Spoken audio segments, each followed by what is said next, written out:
All right, in testimony before the Congress this week, Department of Health and Human Services Secretary Xavier Becerra defended President Biden's use of federal funds to pay for experimental gender procedures, including permanent surgeries for children. Now, just last year, President Biden signed an executive order to increase access to these dangerous procedures, but also to bypass state laws that ban such surgeries. We're seeing momentum, though, to stop these harmful procedures at the state level. I mean, we've seen several states just this week. In fact, yesterday, I mentioned this, Kentucky. Lawmakers there in Kentucky Republicans overrode the Democratic governor to put a prohibition in place. We've seen, I think, 7 of these measures passed just this year.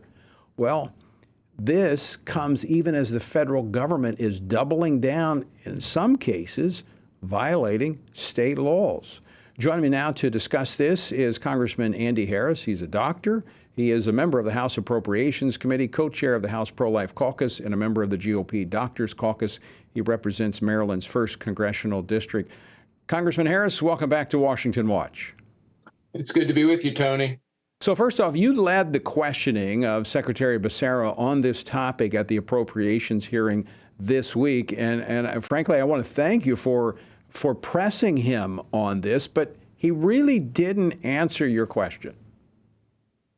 Well, that's right. But although he clearly implied that this administration was, in fact, going to use children's health insurance money to pay for these procedures, I don't know what are they ashamed of? If they believe in it so strongly, why don't they admit it? You know, I think, Tony, that deep inside they know this is very wrong to do to our children, but for politically correct reasons, they choose to take the positions they do, and they just need to be pushed back against. The vast majority of people do believe that it is wrong to submit a child to these gender mutilation surgeries and to the chemical therapies as well that aren't safe. That is certainly one aspect of this. It is a horrific aspect of this, but also the CHIPS program, which is the Childhood Health Insurance Program. And back when I was a lawmaker in Louisiana, when it first came out, this is to cover those children who don't qualify for Medicaid, but their families just might not have the resources necessary to get that child health care services, preventive services. And so this is an important program. It helps some people that just are kind of caught in between. It's limited in its resources. And so here we are, we're redirecting these limited resources to unnecessary and even harmful medical procedures. That's right, Tony. And I'd go well beyond unnecessary. These are harmful.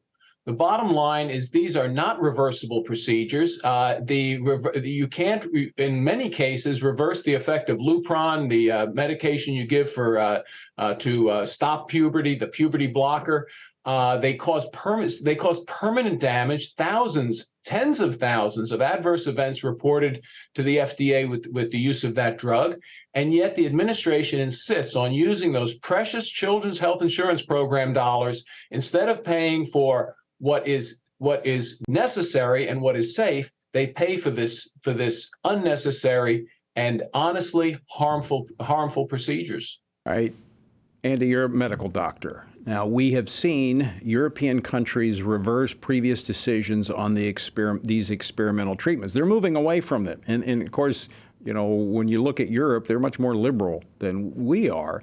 But they're actually moving away from the previous decisions that embrace these experimental treatments. So the question is, why is the U.S. and the Biden administration so far behind on the science that said this is not the thing that needs to be done?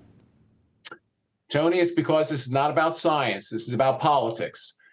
This is not scientifically based. There is no one who can say they know what the long-term effect on these, again, usually adolescent girls who decide that they want to change their gender. We have no idea what the long-term effect of all this surgery and all this medication is. And until we do that, I think those European countries are doing the right thing. Tap the brakes on this before it's too late. The only thing I can say, and it's industry-wide, because I also asked this of the FDA commissioner this week in a different hearing. I think administration-wide, they're going full tilt on this. They're treating this different from everything else they do with regards to science and medicine. And the only explanation I can come up with, they're playing pure politics, and it's dangerous politics because they're playing with children's lives. Yeah. So I want you brought up another point in your questioning of Secretary Becerra, and I want to ask you about this because, as I mentioned yesterday, the Republicans in the Kentucky legislature overrode the Democratic governor, passing yet another SAFE Act type bill that protects children from these experimental procedures. There have been 7 such laws passed this year against these experimental procedures. That makes a total of 9 just in the last couple of years that have passed these, and over 100 bills addressing these types of issues were introduced this year in the legislative session of states. Now, you specifically asked about how the administration would handle funds for these procedures in states where it's illegal. It doesn't look like they're going to be deterred by the laws of these states. Well, look, the president said quite plainly that he disagrees with the ability of states to pass laws like this. Well, I disagree with the president. If he's not going to protect children, thank goodness that some governors around this country are going to protect children. But you're right. From my questioning of Secretary Becerra, it is unclear whether or not they are going to press the point and attempt to override the decision of state legislators and state governors who are just trying to protect the young people who live in their state from these dangerous medical and surgical therapies. Well, Dr. Harris, that sounds like, to me, that's another lawsuit for attorneys general who represent these states and these lawmakers. Well, I agree. Look, I hope the Biden administration comes to its senses, looks at the scientific literature, and agrees with those European countries that have, in fact, tapped the brakes on this.